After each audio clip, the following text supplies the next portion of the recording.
Welcome to the Jordan B. Peterson podcast. This is season 4, episode 40. In this episode, my dad is joined by 4 highly experienced Bitcoiner content creators who've been invested in the world of Bitcoin for many years. They spoke about the intricacies of Bitcoin, how it works, other cryptocurrencies, blockchain security, philosophical opinions on the utility of money, and ideal economics. The opinions expressed in this podcast are for general informational purposes only, so don't listen to this and then spend all the money you can't afford to lose on Bitcoin. Thank you. This episode is brought to you by Helix Sleep. I took the Helix quiz at helixsleep.com/Jordan, and I was matched with the Helix Midnight. So long days usually leave me feeling quite restless. My brain's going in hyperspeed mode most of the time. So when my brain tries to slow down at night, the fact I have a mattress I'm comfortable with makes such a difference. I'm so picky about mattresses. If you're looking for a mattress, you take the quiz, you order the mattress that you're matched to, and it comes right to your door, shipped for free. They have a 10-year warranty, and you get to try it out for 100 nights risk-free. They'll even pick it up for you if you don't love it. Not sure it gets any better than that for a mattress company. For those of you that haven't tried Helix Sleep's mattress yet, they have soft, medium, and firm mattresses. Mattress is great for cooling you down if you overheat during the night, and even a Helix Plus mattress for plus-sized sleepers. No matter your needs, assuming they can be fixed by a new mattress, Helix has got you. Helix Sleep has a quiz that matches your body type and sleep preferences, so you can easily find the perfect mattress for you. You can also have an option where they make half the mattress a different way. So if you don't like your significant other, you can make it really hard. Or if you like them, you can make it soft. But if you guys like the mattress differently, at least they split the sides in half. So that's pretty cool. Go to helixsleep.com/Jordan. Take their 2-minute sleep quiz, and they'll match you to a customized mattress that will give you the best sleep of your life. This is a pretty good deal. They're offering $200 off all mattress orders and 2 free pillows for our listeners at helixsleep.com/Jordan. That's helixsleep.com/Jordan for up to $200 off and 2 free pillows. If you enjoy this episode, be sure to subscribe.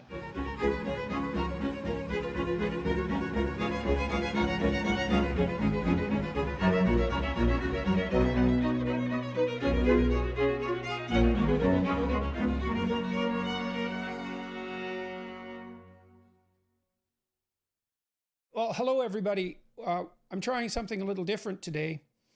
I'm speaking with a book club set up by John Velas, essentially centering on Bitcoin, which is a phenomenon that I'm very interested in but know very little about. I ran across John's podcast partly because their book club also focused on my first book, Maps of Meaning. And so I looked up Gigi Durr, who's speaking with me today, John Velas, Richard James, and Robert Breedlove, who make up the 4 people in this particular incarnation of John's book club. I was interested in their thinking about Bitcoin, and I noticed they were also interested in Maps of Meaning, and so I thought we could try a free-flowing discussion.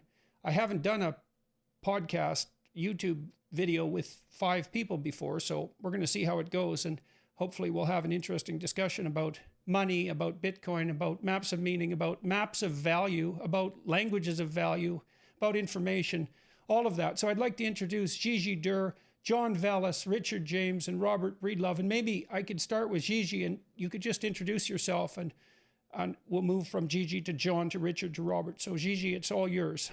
Yes, I'll do my best. First of all, thanks for having us. It's a great pleasure. I think we're all great fans of yours. I think that's obvious. And yeah, about me, I think most people know me in the Bitcoin world because I wrote a little book called 21 Lessons. It's basically a short summary of what I've learned from falling down the Bitcoin rabbit hole.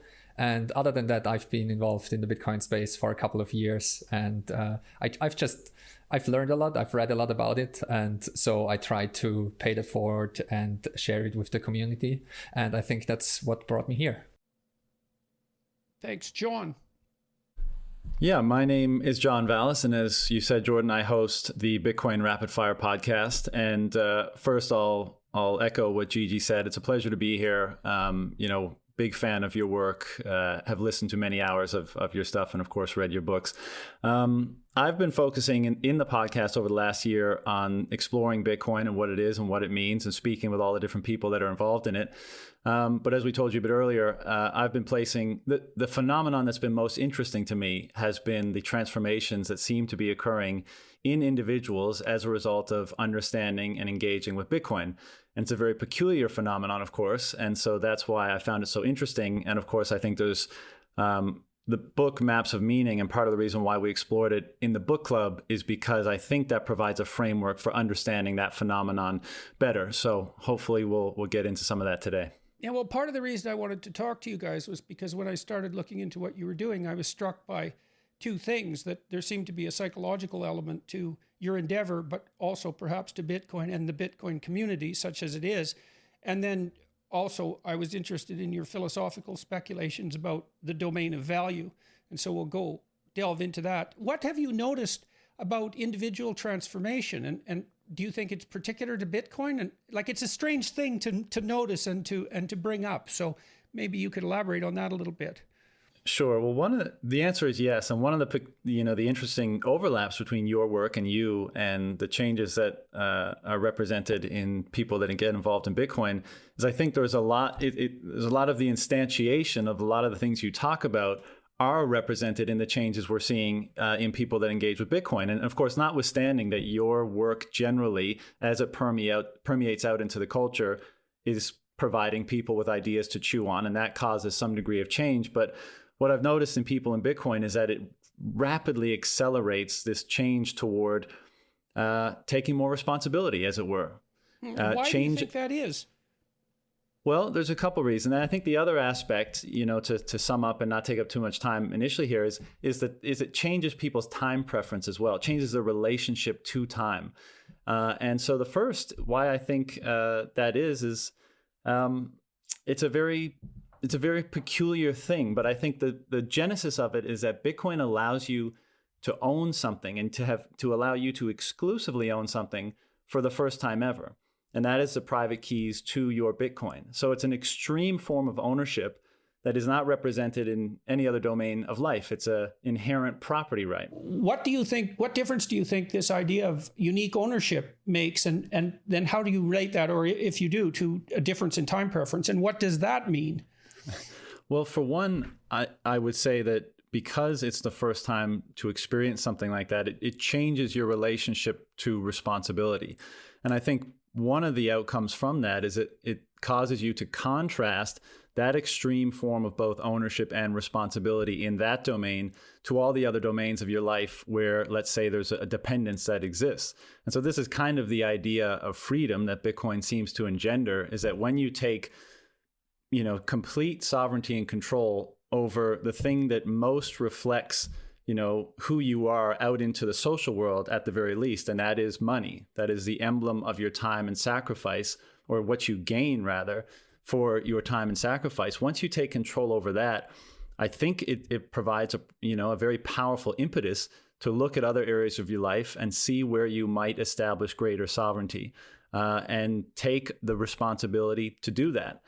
Another part of it is once you come into this space and you start to realize basically the impact of the current system of money that we use. And I know this is a term that you use and you reference in the book, but you begin to see how Bitcoin represents the information, let's say the truthful speech, that rectifies pathological hierarchies that evolved as a result of false money, as a result of fiat money, let's say. And I think you could broadly say that money is information regarding your own value hierarchies that you, when you use it, everybody you communicate. Else's. Right. Mm-hmm. And so when you use it, you communicate those. And to the extent that there's an intermediary or that there's anything that's distorting the fidelity of that communication, pathological hierarchies, incongruencies between what you're attempting to communicate and what you actually are communicating to that market, I think, emerge.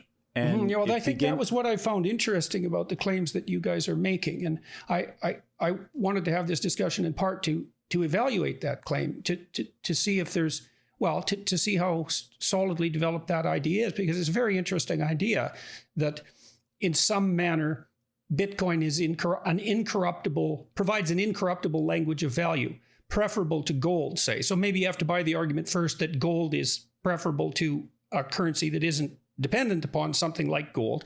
And that's also a separate argument. But you're making the case then that Bitcoin is superior even to gold. And so we'll go into that. What's your background, John? I started my career in finance. I lived in Shanghai, China for about a decade. And then whilst I was there, I got out of that because I didn't enjoy the incentives that, the behavior that came from the incentives in that industry.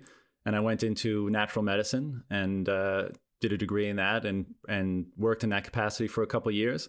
And then all the while I had been interested in Bitcoin and studying Bitcoin. And in 2019, it just kind of became overwhelming. So at the time I was living in Thailand and I decided to start the podcast. And as everyone on this current podcast will attest, once you go down the Bitcoin rabbit hole, it's very, very difficult to claw your way out. You're attempting to find the bottom rather than back to the surface. So that kind of characterizes my pursuit since 2019. What's your background? So I have a heavy tech background. I studied computer science and I studied a little bit of physics, and I've been a computer programmer for the last 15 plus years. So yeah, I think that sums it up. I grew up with computers and I grew up online. And so I know a thing or two about distributed systems and those kind of ideas that are very helpful to make sense of Bitcoin. But still, it took me a very, very long time to make sense of Bitcoin, many years and multiple touch points, because I lacked the economic knowledge that is required to understand this beast. And so the last couple of years I read up on my economics and discovered Austrian economics, and that was most helpful to make sense of Bitcoin and what. Right, and so that's another touch point, because I've become interested in Austrian economics and going to be discussing Austrian economics with some Austrian economists. Well, they're not actually Austrian, but they're from that school. You also have a profound sense of sartorial splendor, just so that you know it. So, Hey, Michaela here, interrupting your podcast. This episode is brought to you by Bio-Optimizers. People underestimate how much better electrolytes can make you feel. Sodium, potassium, and magnesium. Bio-Optimizers have a product called Magnesium Breakthrough. I like it because there aren't any synthetic additives and preservatives. It contains all 7 essential forms of magnesium, and it can be taken on an empty stomach. Taking it without food in your stomach actually allows for maximum absorption, so it should be taken on an empty stomach. Magnesium can aid in detoxification, fat metabolism, increasing energy, helping you sleep, and reducing cortisol and your feelings of stress. I recommend trying Magnesium Breakthrough by Bio-Optimizers for at least 30 days to see how it will make a difference in your mood and stress levels. Tons of people are low in magnesium. This is a good product out there. Today you can get 10% off with a special Jordan B. Peterson Show coupon code when you visit magbreakthrough.com/JBP and enter code JBP10. All their products are gluten-free, soy-free, lactose-free, non-GMO, free of chemicals, fillers, and made with all whole, real, natural ingredients. And they offer a 365-day, that's intense, money-back guarantee on all their products, so you don't have to worry about that. Increasing electrolytes like sodium, potassium, and magnesium can reduce hunger and make it easier to intermittent fast. If you take salt first thing in the morning, can help you wake up as well if you're trying to ditch coffee. Go to magbreakthrough.com/JBP and enter code JBP10, JBP10 to try their magnesium today. Enjoy the rest of the episode. Constant Contact is a digital marketing platform that helps small businesses and nonprofits of all sizes build, grow, and succeed. With email marketing, contact management, industry-leading list growth tools, social media ads, and more, Constant Contact helps small businesses connect with customers, find new customers, and sell online, all from one easy-to-use platform. They've been trusted by millions of businesses to help improve their marketing. With a 97% deliverability rate, you can rest assured that your customers and potential customers are getting the right message at the right time.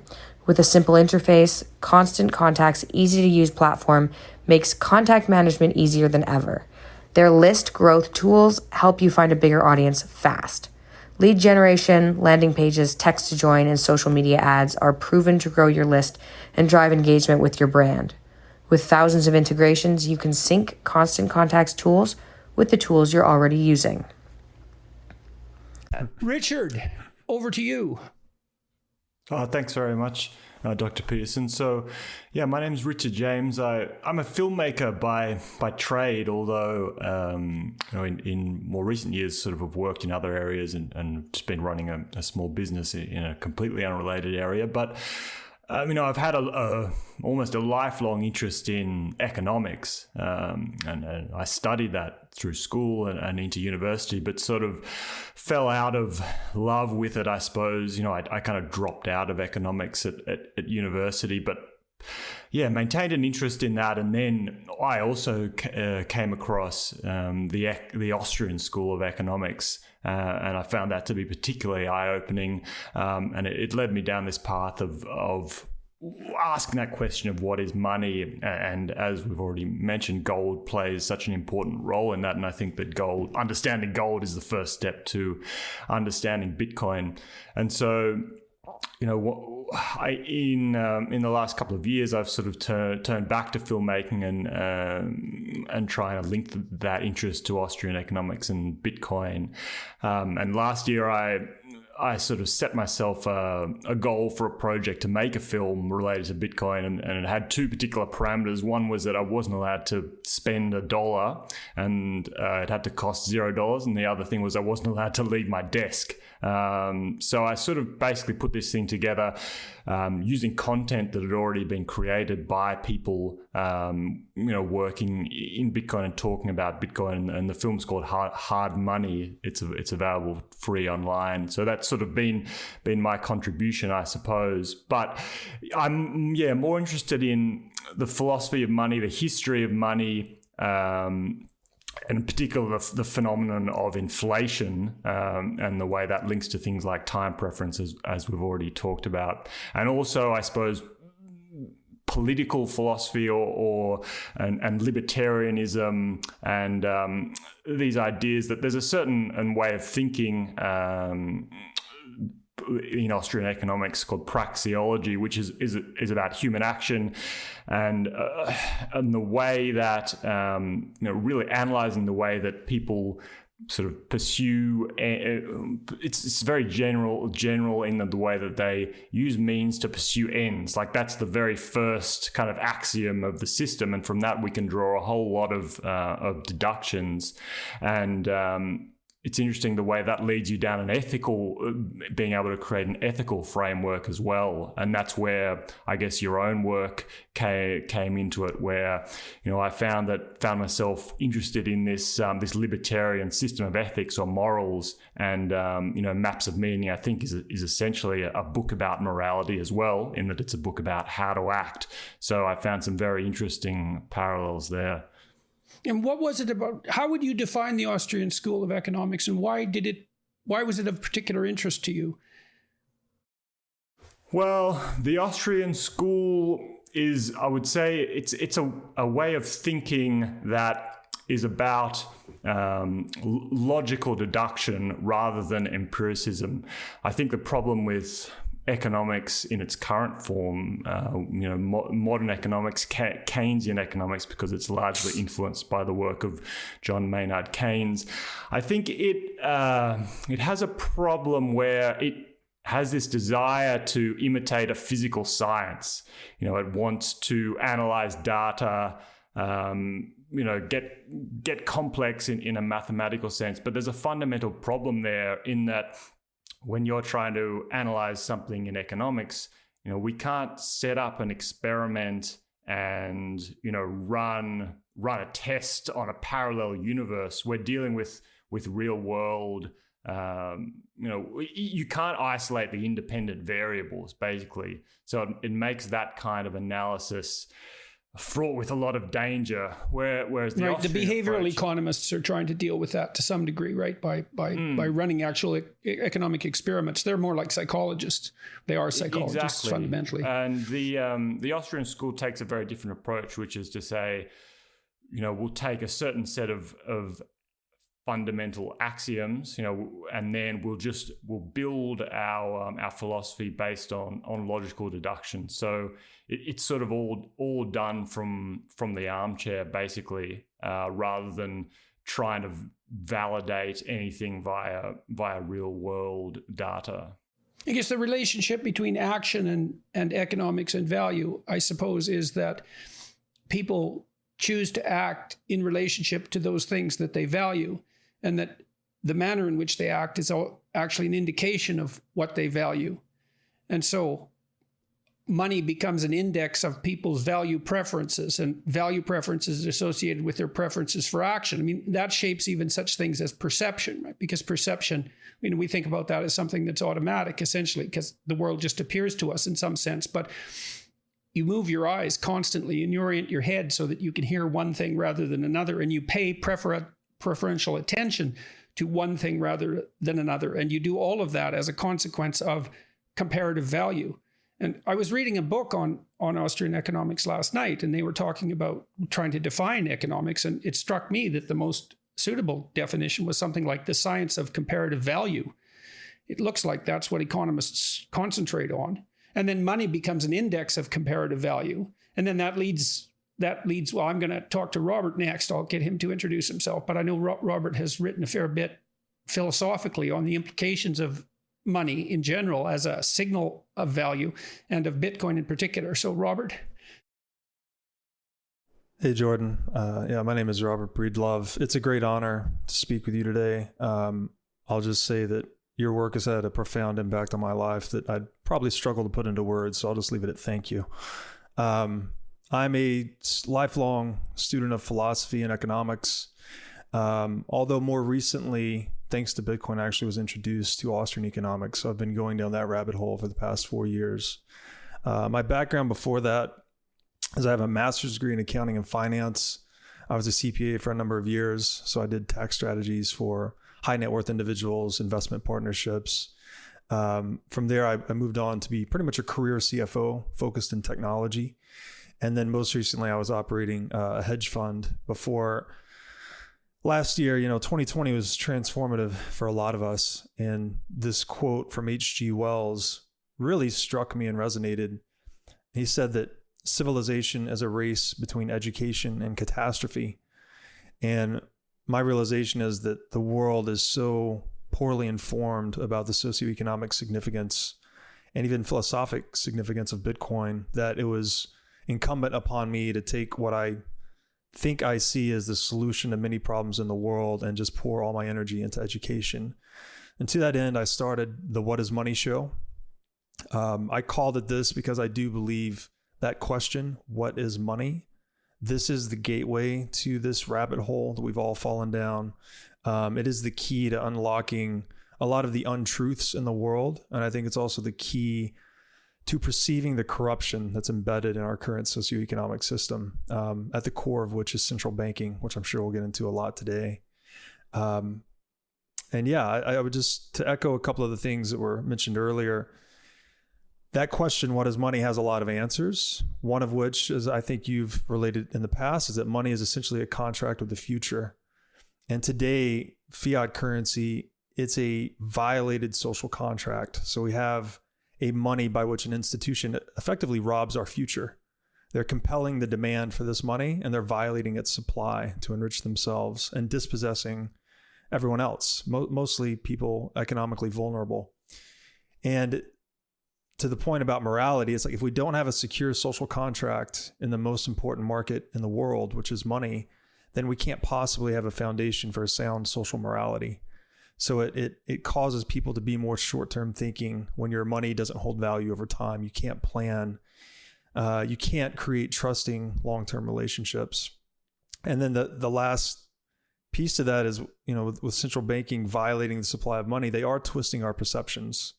We perceive the world economically through prices. And when that perceptual mechanism is twisted, it breaks down your valuations, your goal orientations.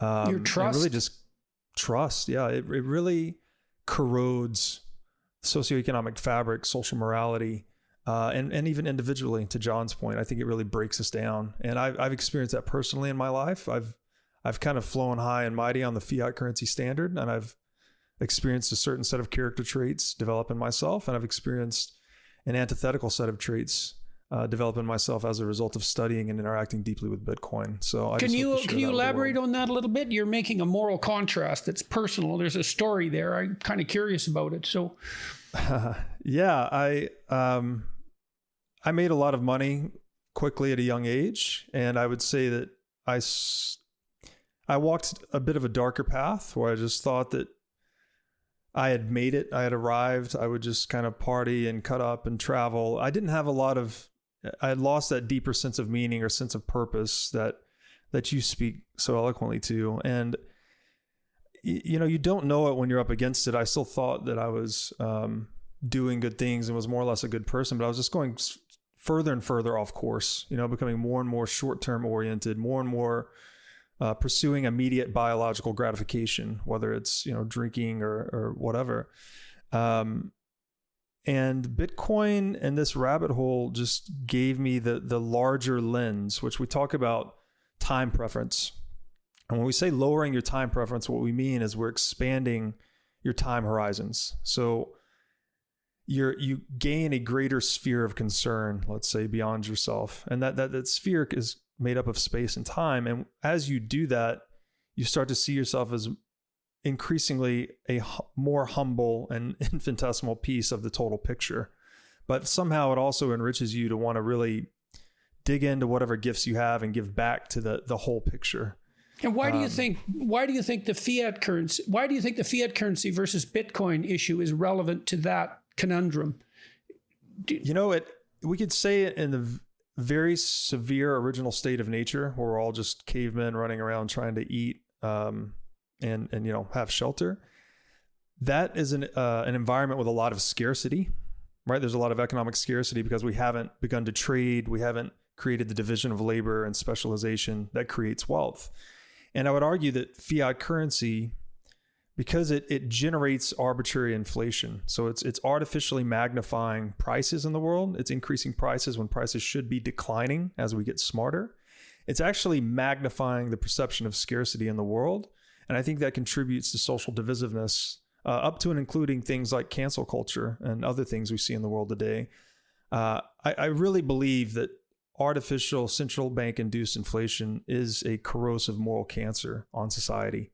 And I think we underestimate. Okay, so let's get some terms straight so that everybody knows what we're talking about. So maybe we start with fiat currency. And Gigi, I'm going to pick on you next because I want you to give us a technical description of Bitcoin, if you would, and then we can start exploring its psychological and philosophical implications.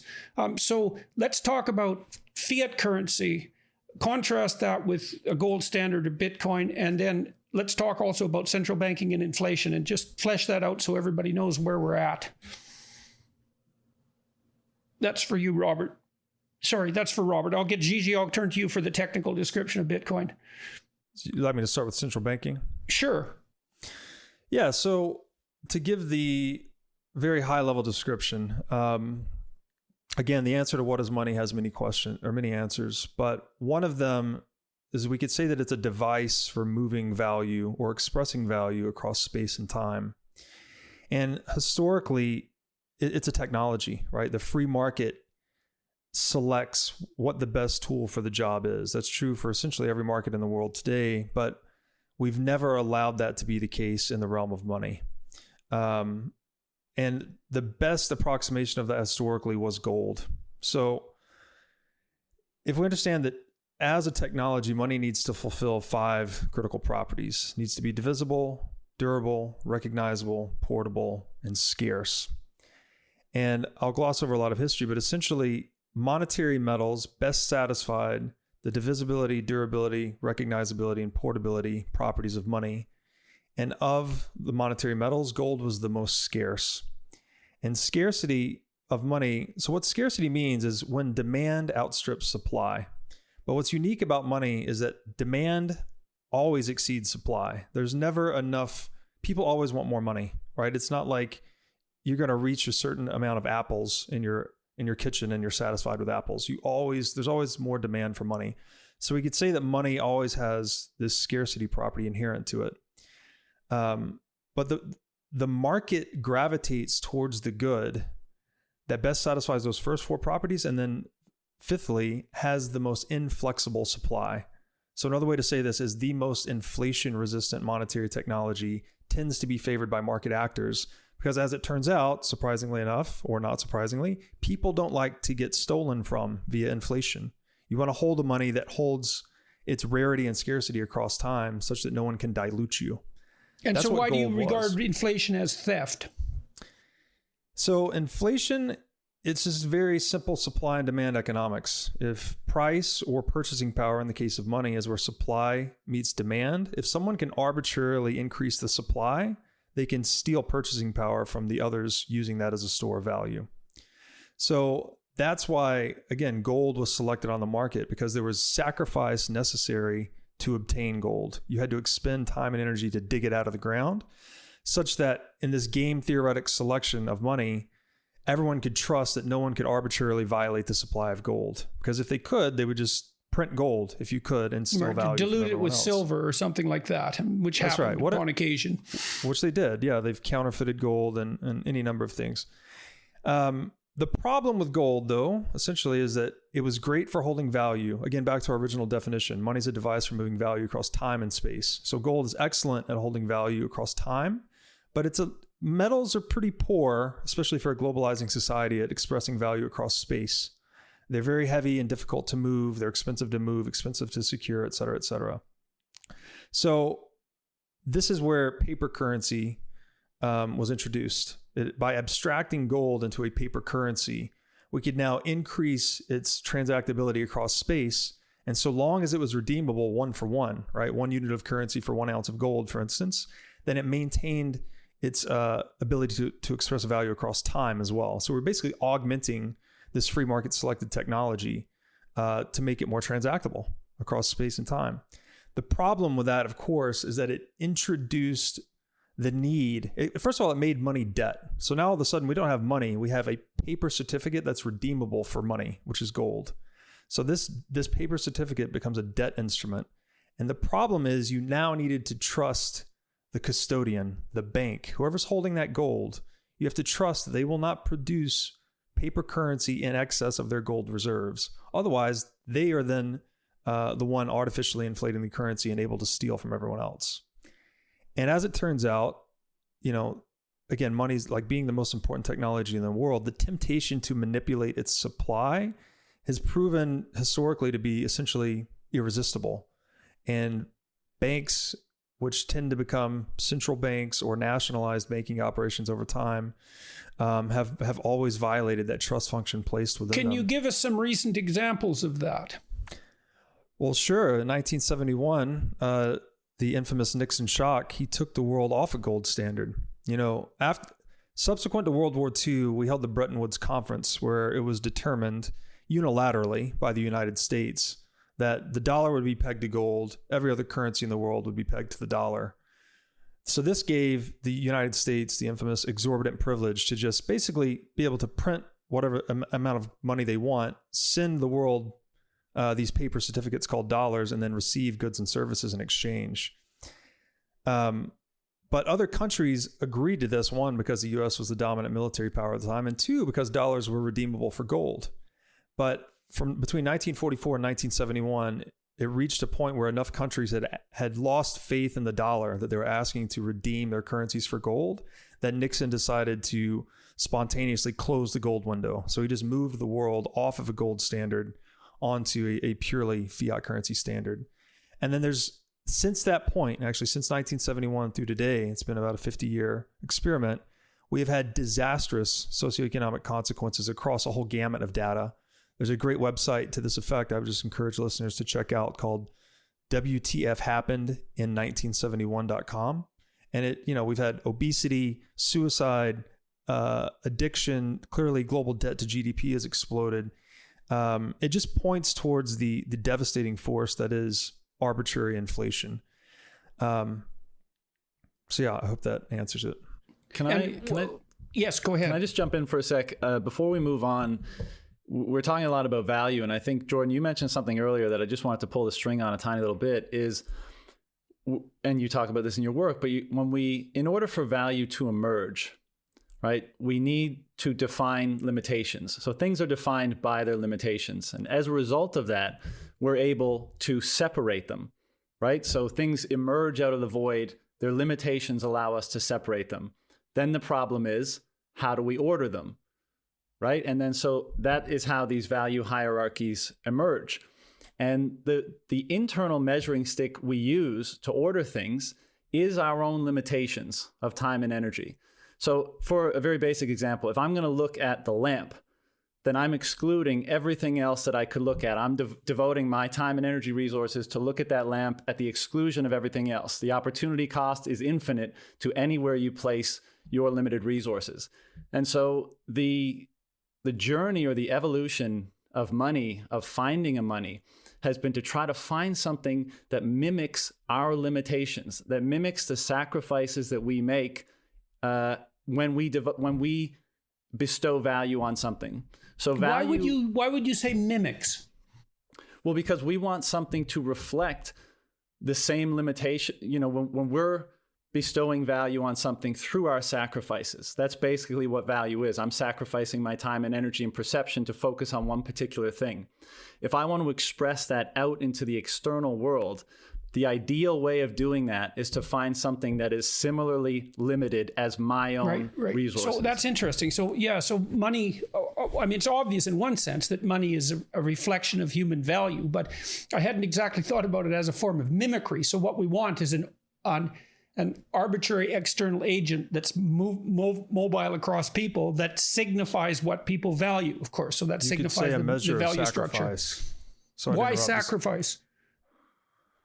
Well, that's how we create wealth in the world. We sacrifice our time and energy to create things. So money, that's just another definition. I didn't mean to interrupt, but money as a measure of sacrifice. Okay, Gigi, let's go to you now and let's fill in some of the gaps about Bitcoin per se. Do you want to fill us in about what it is and why you think it's significant? What's revolutionary about it? I'll try my best, and I'll try to link it to what's just discussed. Like we always try to zero in on something that doesn't just melt away and that we can use as money. And historically, as we just discussed, gold and silver, precious metals, were very good at that because gold is virtually indestructible. And it's also very scarce and invisible and so on and so forth. The problem is, and that's what computer scientists try to solve for, I guess, 50 years plus, is if you want to do that in the informational realm, have something that represents value, it's basically impossible because you can copy information indefinitely. And that's what's described by the double spend problem. Like if you can read information, you can also copy it. So you cannot have a token in the digital realm that can't be copied. If you can read it, you can also write it down again. And that's a basic copying mechanism. And that's how computers work. Computers are just basic copying machines. So digital scarcity is kind of an oxymoron and was never possible before Bitcoin. And also in Bitcoin, like the way that Bitcoin works, it doesn't produce anything that can't be copied. Everything in Bitcoin is copied all the time, and you can copy every aspect of it. And there's also nothing that is really encrypted. You know, it uses encryption technology like cryptographic technology, but it doesn't really encrypt anything. It only uses digital signature schemes to make sure that the ownership of things is clear. But you can read everything in Bitcoin. It's completely plain text. That's why we also say it's speech. You know, you can basically print out how Bitcoin works and put it in a book, and you can actually read it, and you can feed it into another computer and just spin it up again. And also the output that Bitcoin produces, this ledger which records who owns what, is completely plain text. Like you can make sense of it by just looking at it, kind of.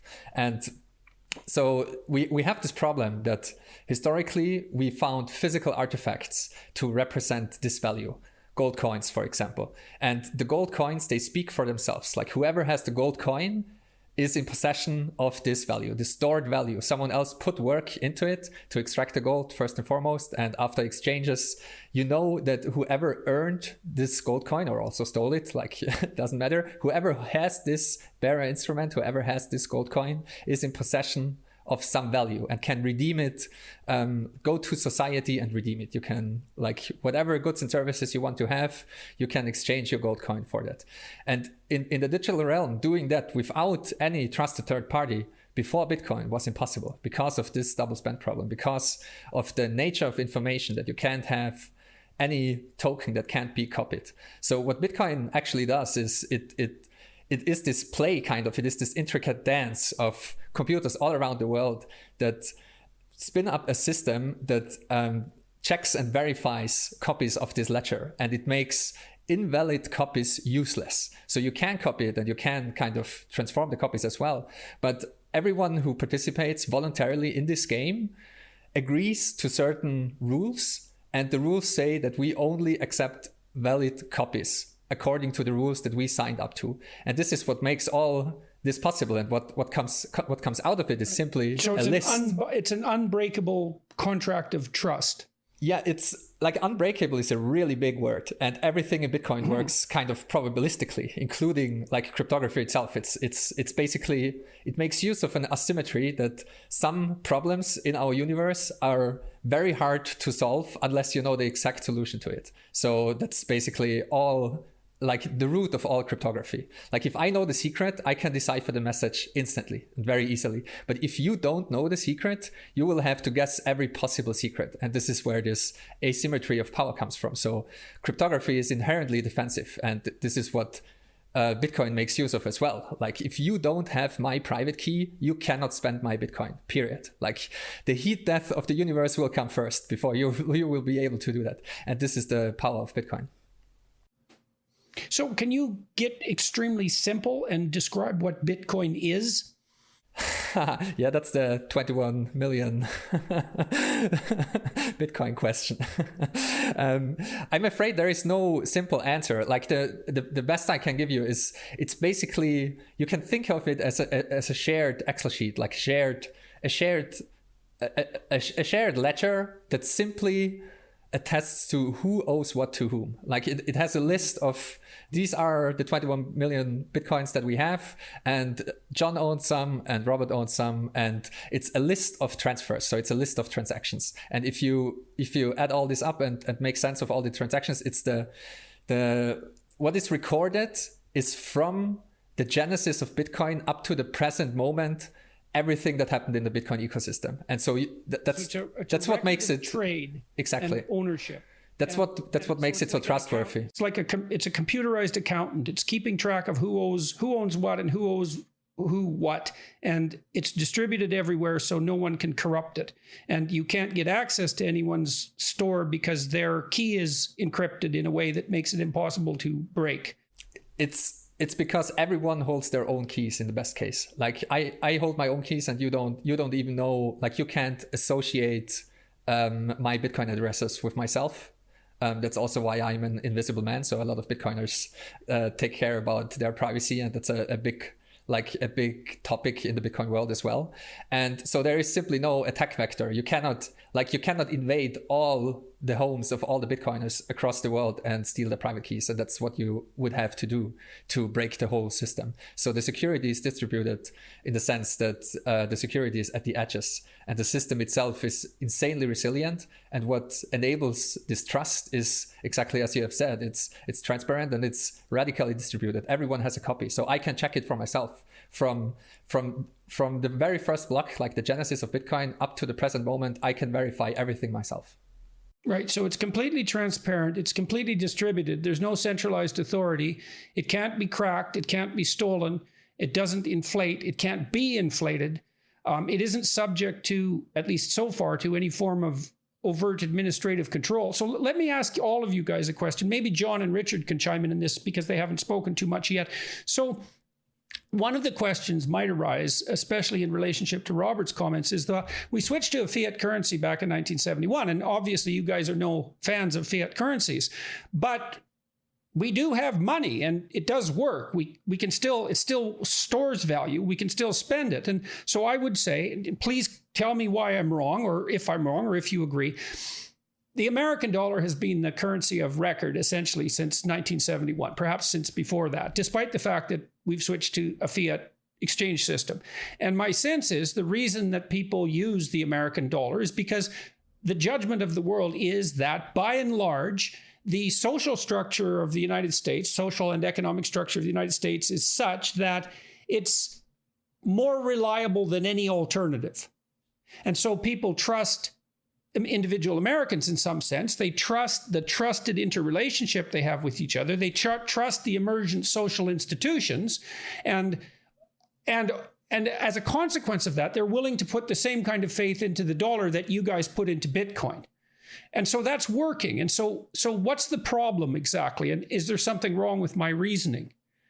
Maybe Richard, you could comment on that. And if not, someone else jump in. Well, I think we can make a fundamental distinction between a money that is chosen by the free market and a money that is forced upon someone by the use of the threat of force, which is essentially what the US dollar is and any other fiat currency. Your point is well taken, which is that the US dollar works as money, but I guess the question is in relation to what or compared to what, and I think that because we sort of can't imagine this this universe that doesn't exist where the free market was simply allowed to do what it would do. So there's two problems with the US dollar. One is that it's basically it's imposed by this legal tender law. So in the United States, and yes, the United States has economic and political dominance, and that extends around the world. But citizens in the United States aren't free to transact in money that they choose. If I wanted to make a transaction in gold, I'm legally not allowed to do that. I'm not allowed to denominate a contract in gold. And I'm also, in a technical sense, prevented from saving my money in gold. And that's really because of capital gains taxes. If I want to use gold, for example, to protect my savings from debasement, because slowly but surely the value of the US dollar does decline over time. If I then want to go and use that saved money to actually make a transaction, because I'm legally obliged to, I have to pay a capital gains tax and sort of give back to the state the value I've tried to save. So I think, there's a utilitarian dimension. So you wouldn't regard dimension. you wouldn't regard necessarily any increase in value that pertained to investment in gold as an actual capital gain. You'd be more inclined, I may be putting words in your mouth, I hope not, but you'd be more inclined to think of that as a hedge against inflation. And so not an increase in wealth, but an actual maintenance of wealth, because gold hypothetically is more reliable than the dollar, or you could make that case. So exactly correct. And this is the thing, is that holding gold is yes, technically it's not an investment because there's no return.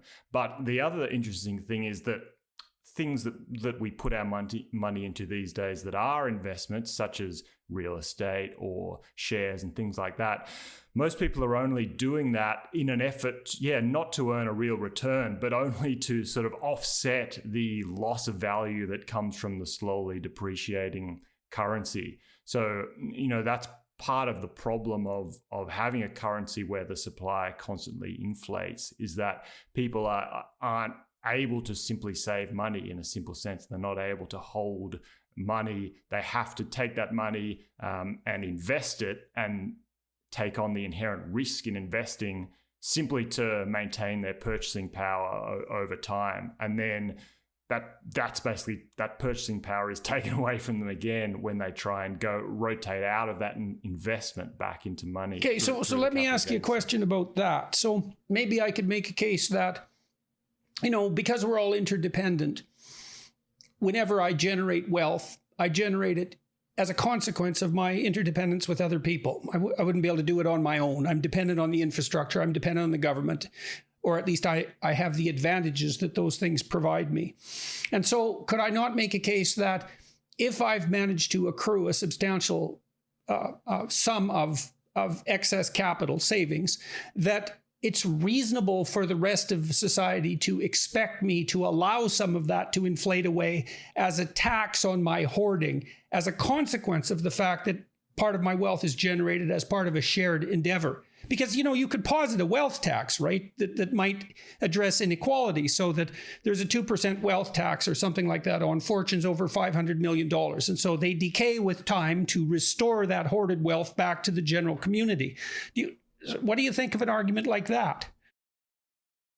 Well, the problem, a lot of this comes back to, we have to go right back to first principles about what we think about the nature of the government or the state. Like, do we think that that institution helps or hinders? Do we think that that institution can actually redistribute resources in a way that's fair and equitable? And can it do that efficiently? That's almost an entirely different question. I tend to be very skeptical of what the state can do in that respect, and I think that freely acting individuals would possibly be able to do a better job. So you basically have a free market response to that objection, that the free market is going to do better as a calculating device. Absolutely. And the only other thing I'll quickly say before I think handing over is that the problem with using inflation as a redistributive method is that it actually unfairly works against the poorer people in society, because those that have wealth, you're talking about a wealth tax or that sort of happens through inflation. But the way that it generally plays out is those people who are wealthy, they don't store their money as dollars, they store it in assets, and those assets appreciate in value as a result of the inflation. Whereas those people who are living on fixed wages, salaries, living week to week with a bank balance, because they're spending a larger proportion of their money on goods and services, they're the ones who are actually most unfairly targeted by inflation. So it actually has the effect of increasing inequality. And why do you guys have any faith in the idea that there is actually measurable inflation? Because is it reasonable? I don't understand inflation. There's a basket of goods and services that are calculated. The price of them is calculated every year. But what's in that basket of goods and services seems to me to be a relatively arbitrary choice. I mean, what makes you think that there has, in fact, been objectively reliable inflation, say, over the last 30 years, given, for example, that many manufactured goods and so forth have got dramatically cheaper? Now, I know housing in many places has skyrocketed, to a tremendous degree, but do you really feel that the currency has become corrupted, and that you can, and what do you rely on to make that case? What data do you rely on? I could jump in here, I think. I would say unquestionably, debasement of the currency, it is an arbitrary harvesting of the economic surplus a productive free market economy is creating. So as an economy gets more efficient, it generates more wealth that's passed back into to market actors in the form of declining prices. So we're getting smarter at making chairs, smarter at providing services, electronics, all these things. But by printing money, you're basically stealing claims on that economic surplus and doling it out arbitrarily. So we could say another way to think about this is that the free market itself, as you've described, Jordan, it's a distributed computing system. So we all have our 120 bits per second conscious attention span. You multiply that out by 8 billion market participants. That is the cognitive power of the free market. Right. I want to emphasize that because it's such an important point, and it could easily be skipped over, because there are people who admire the ideas of central planning, and you think, well, maybe there's 40 people doing your central planning, and so maybe they're the smartest people in the world and they're doing your central planning, but they have to calculate on the fly a virtually infinite amount of information. If they don't have free market prices at their disposal, they have to calculate what metal is worth, what nails are worth, what labor is worth, what rubber is worth, what cleanup is worth, what nursing is worth, et cetera, and they have to do all those comparisons, and they have to do those computations, and there's actually no way even technically of doing that, and the alternative is to distribute that calculation across a virtually infinite number of actors, or actors in the billions at least, and let every single person act as a computational device and sum all that. And that's what the free market does. It's not even in principle replaceable by a logical cognitive mechanism. I can't see how it is. That's exactly right. It's not even possible that a centralized bureaucracy, a centralized computing model can compete with a distributed computing model of the free market. We could actually, in fact, say that the free market is a pure economic democracy. People are voting by buying and selling, and whatever price is generated on any given asset, that's effectively the truth of what it trades at. any intervention on that, any intervention, any regulation, any pricing czar as they had in the USSR, you move along that spectrum towards an economic tyranny where we have now the arbitrary wishes of a few overriding what the free market democracy is selecting. And to tie this back to the problems with the dollar is, the dollar was gold. By the way, fiat currency never emerges on the free market. That distributed computing model never selects a fiat currency by itself. It's only when natural law is violated, when they step across the line of life, liberty, and property and say, I'm going to impose this technology on you or else. That's the only time fiat currency has ever emerged. And in fact, the dollar itself was just kind of a bait and switch. It was something redeemable for free market money, gold, that was then replaced with this compelled money. And again, if money is speech, we could say then that fiat currency is effectively compelled speech. It's the same thing. They're forcing a language of value. They're forcing its use on you. And if you boil it down to brass tacks, the US dollar today and all fiat currencies, they're pyramid schemes. So a pyramid scheme is a system of network marketing, basically, that's useful for enriching those in higher tiers at the expense of those in lower tiers. And you're constantly recruiting more lower tiers to enrich the top. And that's so let me draw an objection to that just briefly. So I'm going to accept the pyramid scheme hypothesis, but I'm going to say that it's a pyramid scheme that sacrifices the future to the present. But that doesn't matter because the future is going to be so much more productive than the present that we can afford that leverage. It would be, this is the kernel of economics, right? Is that I can delay consumption or gratification today, invest for the future, and then enjoy more in the future. Fiat currency and central planning more generally reverses that. It actually it induces you to consume and take on debt today and disregard the future. This is the raising of the time preference that we spoke to earlier. So its arbitrary nature, again, it's as Mises would describe, all centrally planned action it runs countervailing to what the free market would choose on its own. So no matter what you do, the government cannot make a good decision if they're coercing people to do it, because they're withdrawing productive factors from the economy to fund that decision. If they want to go to war, for instance, the market may have not selected to go to war, but a government has decided that no, we're going to pull these productive factors from the economy and push us into warfare. So it's contradictory to the essence of democracy itself. Right, so you guys really see that Bitcoin you really do see it as a distributed form of government as well, in some sense. It's disruptive to centralized government, yes.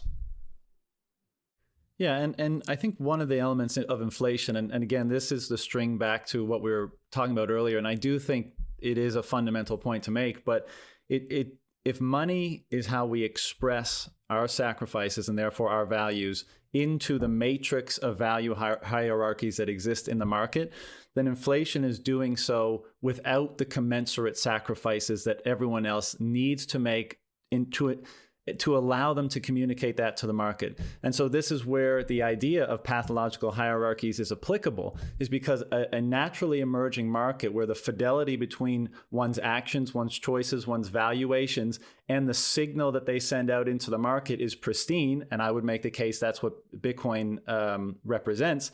Whenever that is diluted in whatever capacity, to a small degree or to a larger degree, that's what creates incongruencies between the matrix of value hierarchies that are out in the market. If they are pristine, if we are all able to communicate with perfection our value hierarchies to the market, we will see, in my opinion, emergent order. I don't see how it could be any other way. Where that gets thrown off is when that signal that we're sending carries alternative information, not information that we, through our divine process of mediating chaos in order to bestow value on things and then express that through our actions, not that process, but through some other process of someone who controls the mechanism by which we communicate that.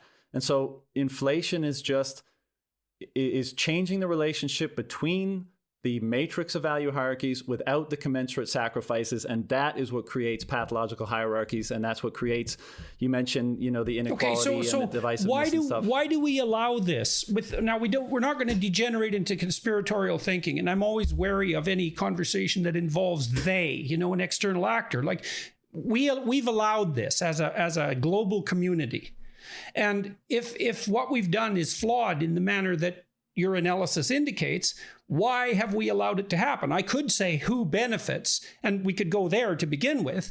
But again, as I said, I'm very leery of conspiratorial thinking. I tend to think of large-scale social problems as everybody's problem, But so what do you think about that? Why have we allowed this to happen? And let's say who benefits and why, and who suffers. I'm with you, and 99% of the time I attribute the things that we see in the world that we might term evil or bad to incompetence and not outright evil, not malevolence. Yeah. I think, there's many factors here, but one is it happens in slow motion.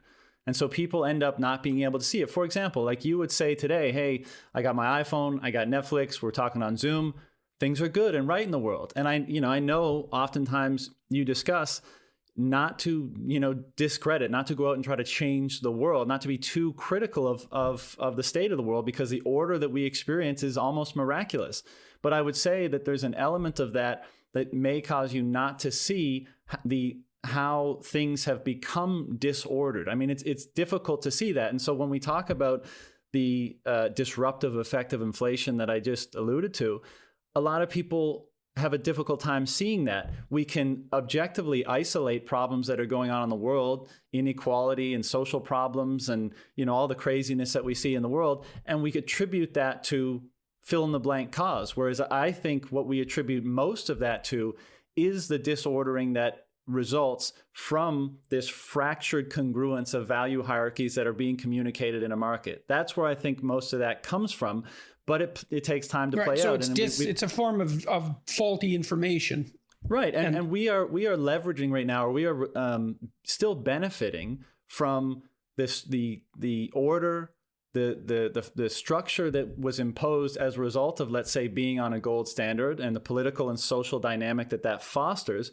In many cases, we've been living off the stability that fosters for the last several decades. I think you could make a case that despite technological advancement that might cause us to think, hey, things aren't so bad, or may cause to distract us. I think you can make the case that the equity that we've been living off of that stability is coming to an end. And I think we're seeing that in many different cases. But, I think that's why it happens in slow motion, and people are not educated enough or necessarily paying attention enough to notice the relationship between all the different things that are going on. Okay, so let me ask you guys a question about what happened in 2008. And so, and I may be completely wrong about this, but my understanding was that the 2008 crisis was fundamentally produced by a technological revolution. And the technological revolution was something like the realization that you could take investments of a certain risk level, mortgages, let's say, substandard mortgages, and by bundling them together in huge tranches, in huge groups, you could quantify the risk. And as a consequence of quantifying the risk, you could make the group of investments more valuable than they would be as the sum of the individual investments, which I thought was a brilliant innovation. And so now these companies, banks, traded these huge tranches of subprime mortgages because they could quantify the risk.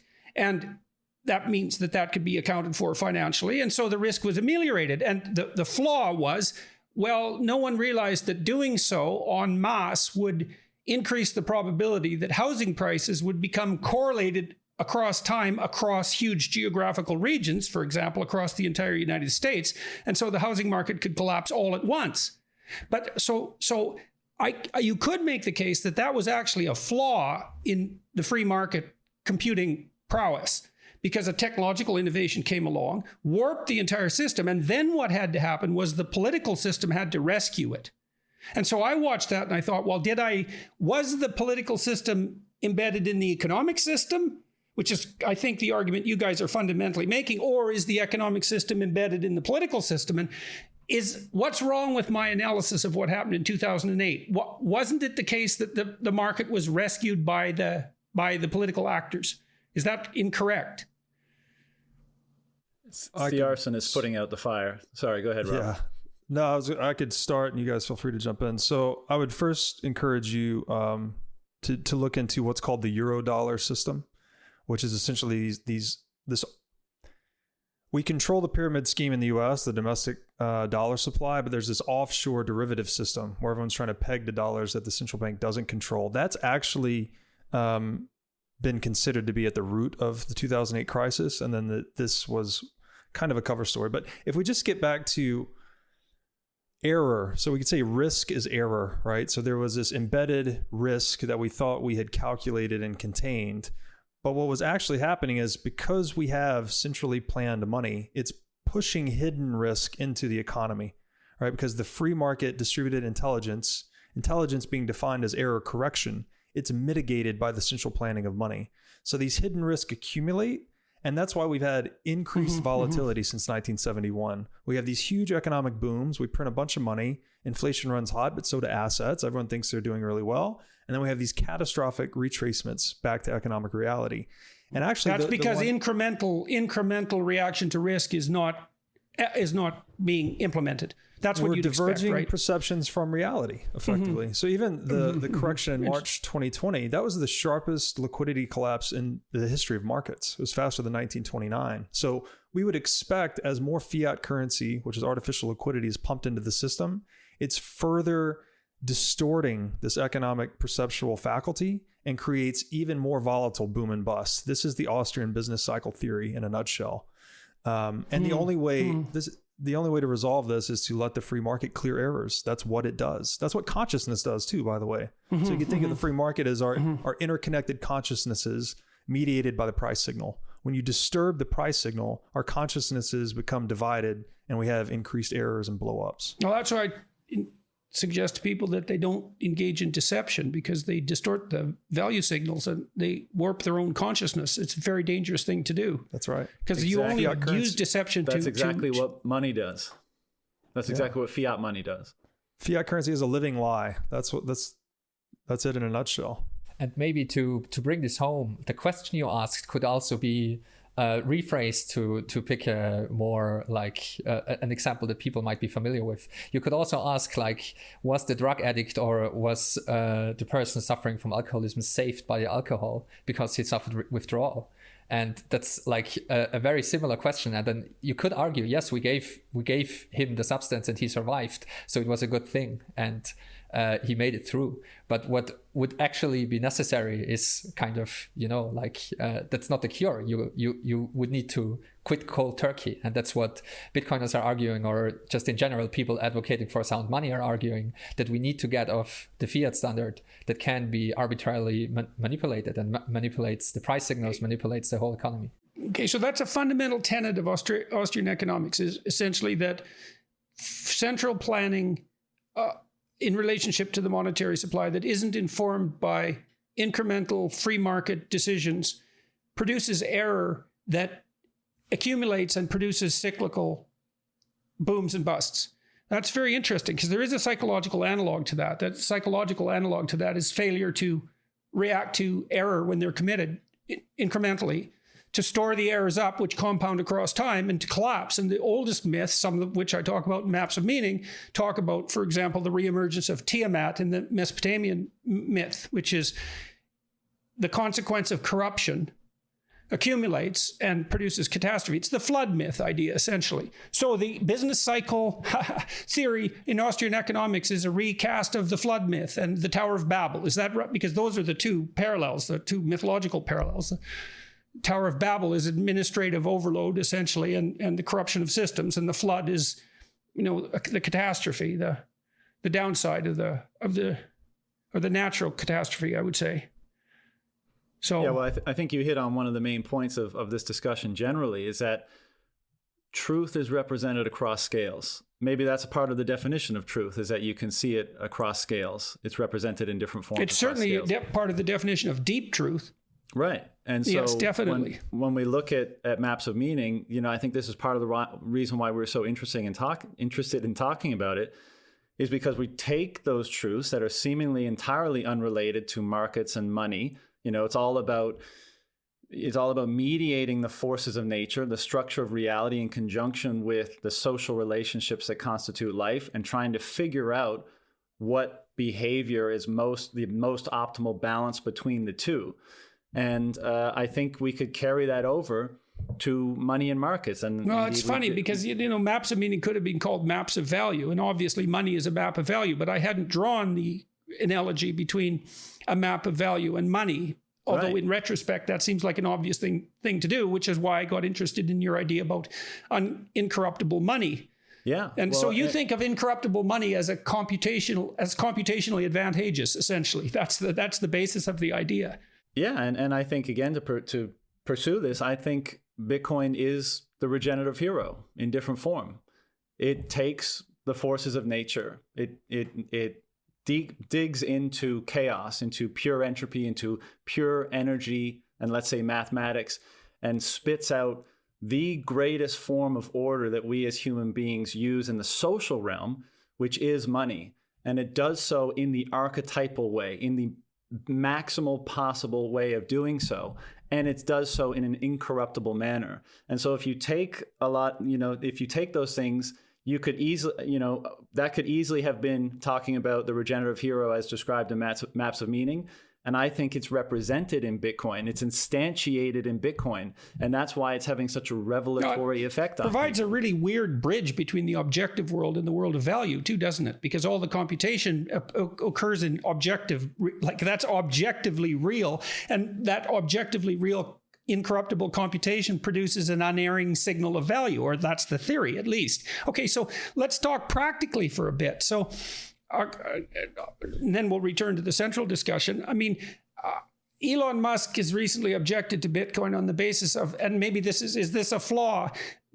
Bitcoin becomes more and more expensive to produce as we proceed through time. And the consequence of that is that we do, in fact, use up more energy, or at least that's in one form, which is computational energy. Maybe we gain that back and, efficiencies within the market itself. You could argue that. But what do you think about Musk's recent decision with regard to Bitcoin?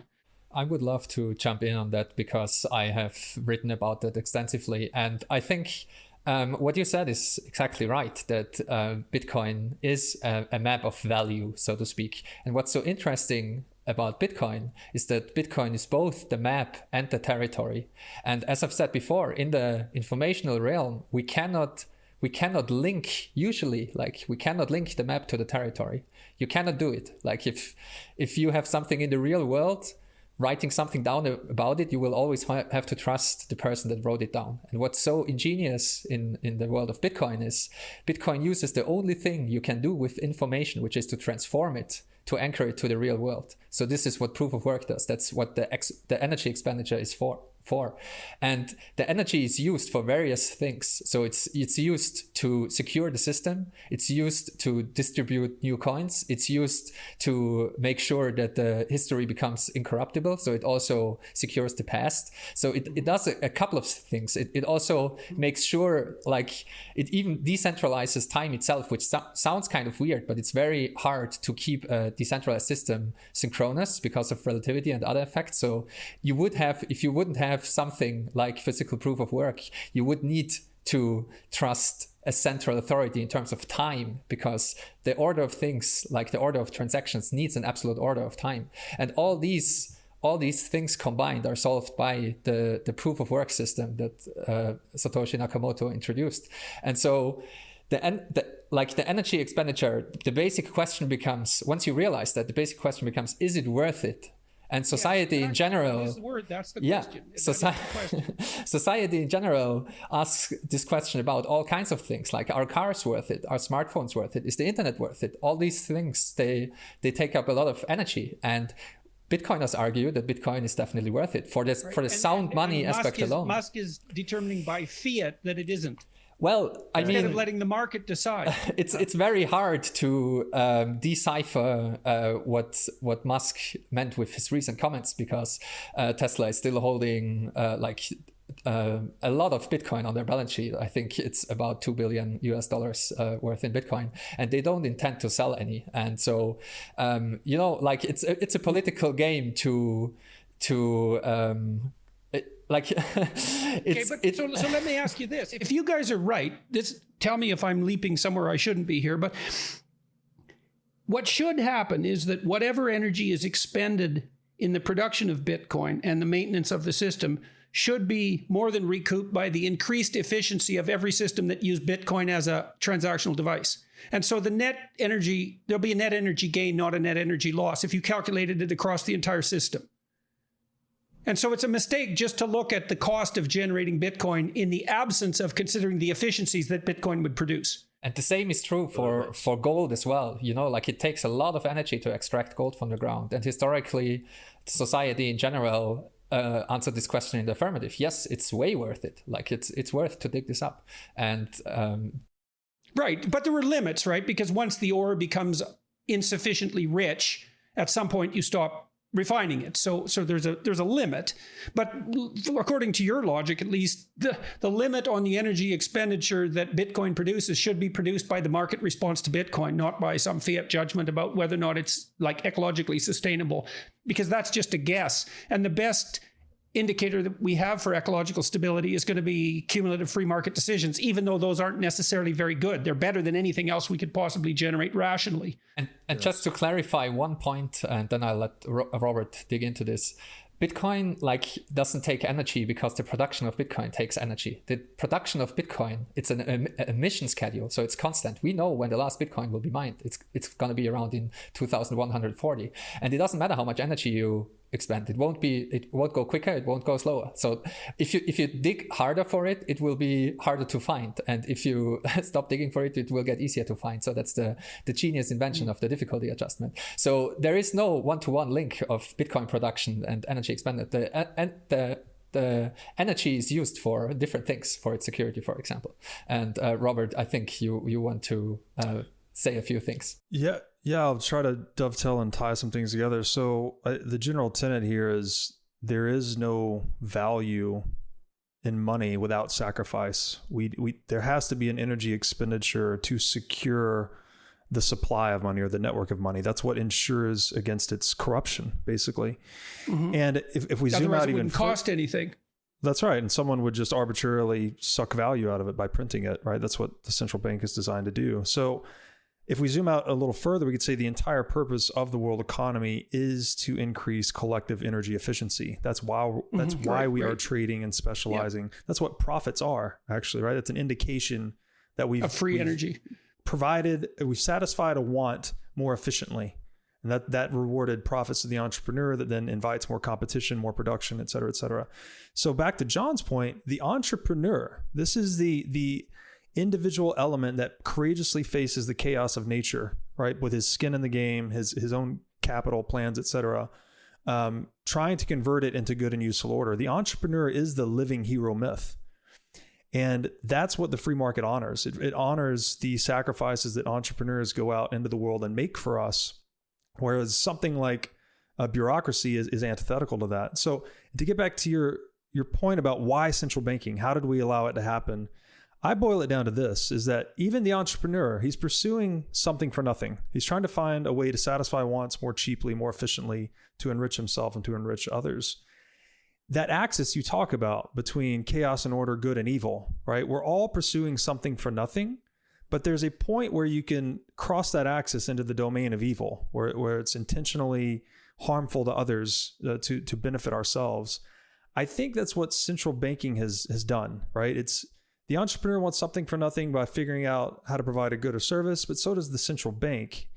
But it's crossed that divide to where it's actually economically harming others to give its shareholders, its private shareholders, a perpetual economic free lunch.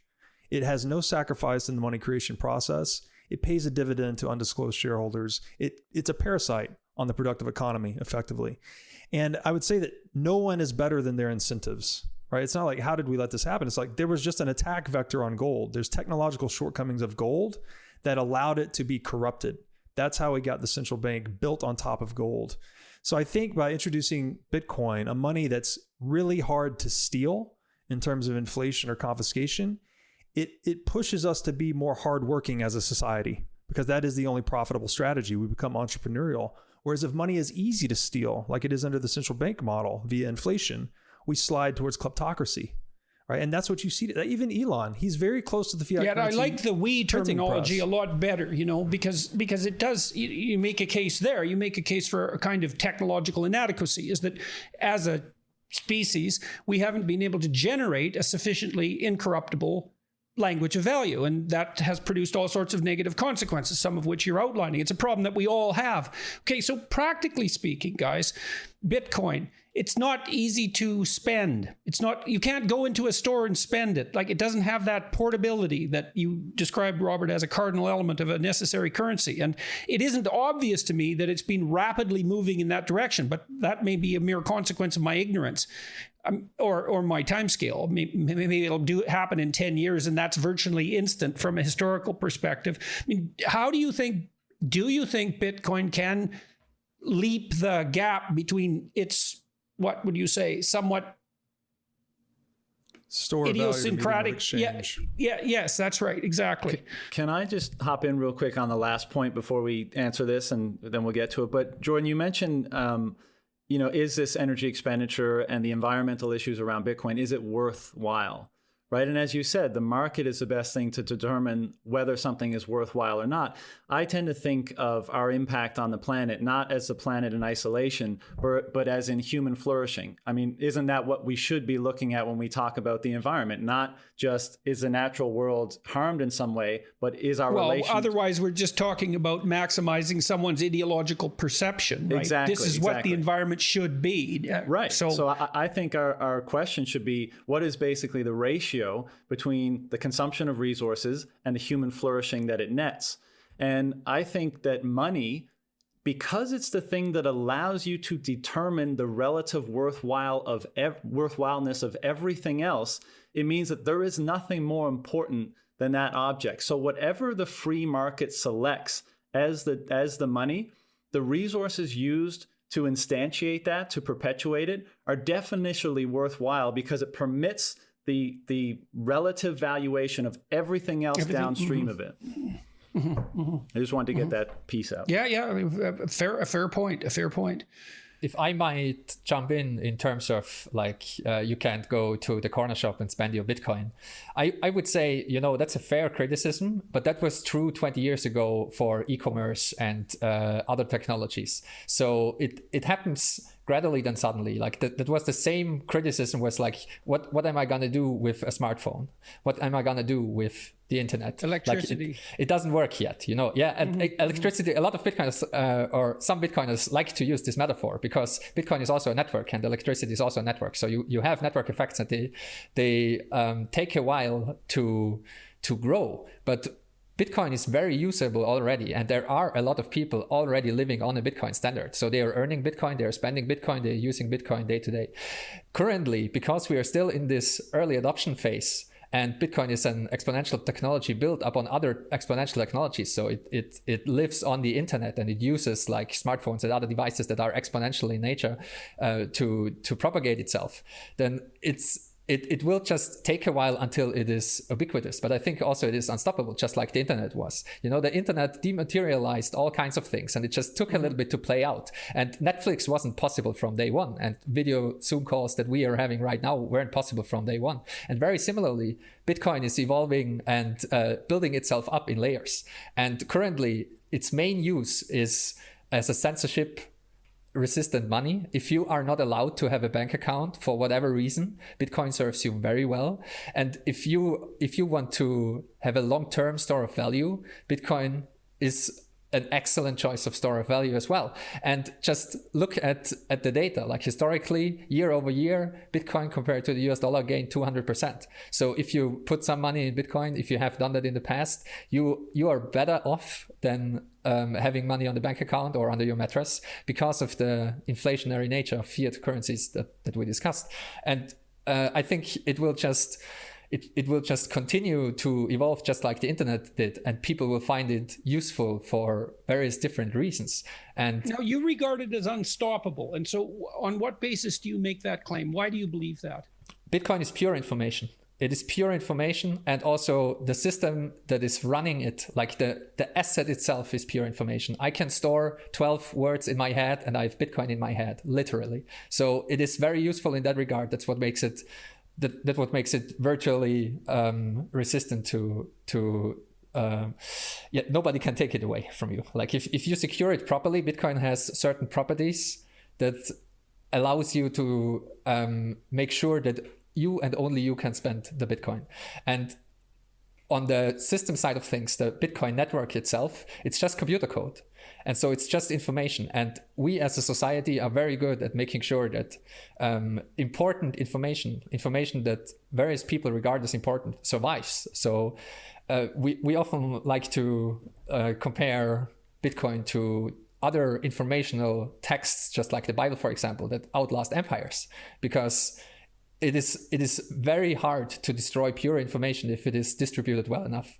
And the whole reason for the Bitcoin system to work in that complicated manner that it does is because it maximizes decentralization. It maximizes censorship resistant. The whole idea of the Bitcoin system is to build something that they can't stop, and it doesn't matter who they are. So it's to build a system that we as humanity can't stop. Exactly. Right. To build a system that we can't. Well, so that's kind of an interesting conundrum there too. You kind of ask yourself, there's no shortage of dire science fiction predictions about the buildings of systems that we can't even stop.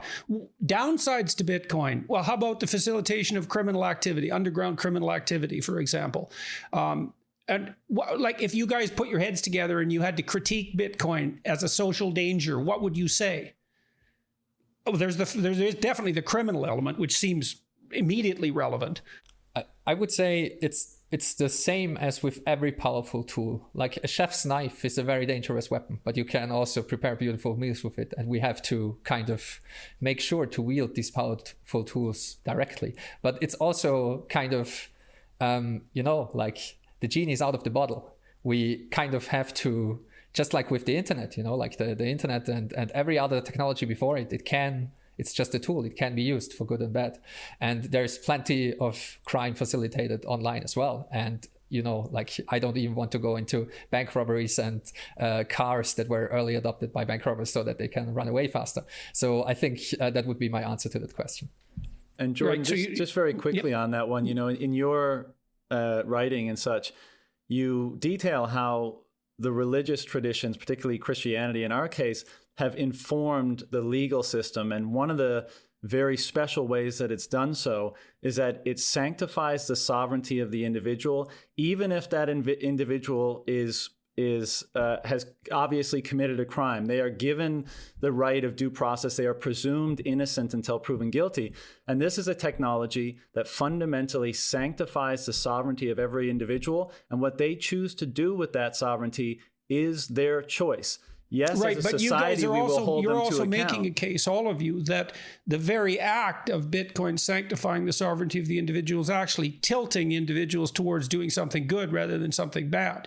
That it's not just neutral, as Gigi was laying it out, that there's an intrinsic ethic to Bitcoin that is more likely to tilt it in a positive direction, which would be a more powerful rejoinder to the Bitcoin equals criminality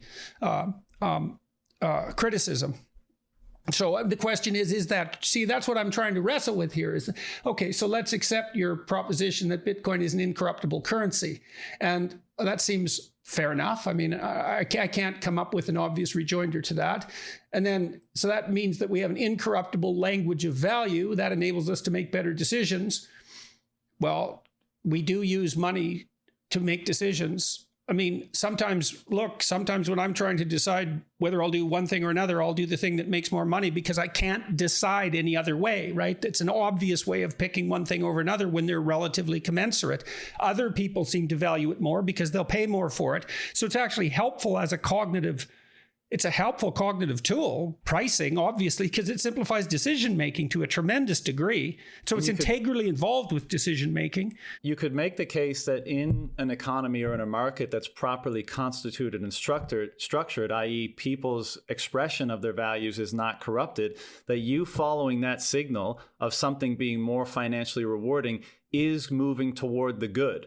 because the good Now is the aggregation of so all. that's really what's at the bottom of this, as far as I was concerned. That's what got me so intrigued by what you were thinking, because that's an unbelievably radical claim. And it doesn't Right, because apply what you're if the money is basically- corrupted. That's Right, what I'm you're saying. basically saying that you could rely on an incorruptible currency as an unerring signal of value. So you're doing all your computation externally. You know, in this new book I wrote, Beyond Order, I made the case that a lot of our sanity is distributed. Like, we tend to think of ourselves as organized within. That's part of the psychoanalytic tradition, the psychological tradition for that matter. We sort of keep ourselves sane if our psyches are well structured. But a lot of the way we stay sane is by interacting with other people. And the signals they send us and that we respond to keep us sane. And you can see we're all going off in all sorts of weird conspiratorial directions as a consequence of being locked down under COVID for so long, because everybody's brains we haven't been subjected to enough social correction for a while because we're isolated, and we all go kind of off the rails as a consequence. So if the value language is incorruptible, then you can externalize your cognition, and you can rely on the market almost completely to make decisions for you. So you'd buy the cheapest car, for example, all other things being equal, because the calculation would have already been done for you. I mean, there's going to be a bit of individual idiosyncrasy, but fundamentally, Pursuing the greatest reward would be climbing the value hierarchy of the market in aggregate. And then the question becomes, what is at the top of the value hierarchy of the market, of the collectivity of all people? And so then, in my opinion, yes, that allows you to outsource some of your cognitive load and determine where you should deploy your resources more easily. But I think that also allows us to contend with what is. And if we can do that, then I think we can solve our problems more easily. And of course, the market is a massive component of identifying those things. And I think it empowers us to say, which is a huge part of your message, is when we see things out in the world that we don't like or agree with, our action is what changes those things. Our contribution to that market to nudge or shift the matrix of value hierarchies in whatever way is how we affect is the best way we can affect change. Well, we do affect change because we buy things and then there's more of them. I mean, we do have that impact every time we make a purchasing decision. So that.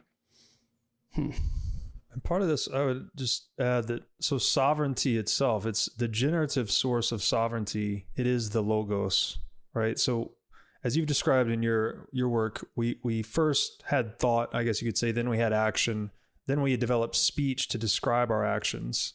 And that became embedded in something like the Bible. We describe our moral development across time. And then money, we'd say money is the tech layer on top of that. It is the natural extension of speech and action that allows us to, as a mode of self-sovereign expression. So when and that's rooted in the logos defined as the word or ratio in Greek. Prices are exchange ratios denominated in money for, again, outsourcing this cognitive load to the market. It's the same thing as words. That's a computation of value, yeah. Prices in words, like you could say prices are speech, right? Or money is speech expressed through prices. And when we violate that, when we have an institution, which also we create institutions to do the same thing. We want an institution so we don't have to think about the important civilizational operation. We can just rely on the institutional practice so we don't need to think about it. When we corrupt, that institution tries to corrupt words or prices, as communism did in the 20th century or central banking does to prices today, it destroys the generative principle of order in the world, which is individual sovereignty. So that's what Bitcoin is. It's just a tool that maximizes the freedom and the sovereignty of the individual, empowering them to be entrepreneurial, and then usher in a more wealthy and abundant world as a result. And maybe Go ahead. If I tag on to that, I think you in your work, you came to the conclusion that free speech is paramount, but it's also dangerous, but it is good. And we would be saying that Bitcoin is free speech money, and along the same lines, it is very powerful and it can be dangerous, but it is also good. So that the net benefit outweighs everything else. All right, that is a great place to end, guys. That's a nice natural place to end. Gigi, John, Richard, Robert, thank you very much. I can't believe that our time is over. That flew by madly, and that's exactly what I was hoping it would do. So it was a pleasure talking to you guys. We'll do this again, hey? And I really appreciate you taking the time to speak with me, and I hope everybody who's listening or watching found this engaging and useful. And I'll keep reading what you're doing and watching what you're doing, and we'll see how all this transpires.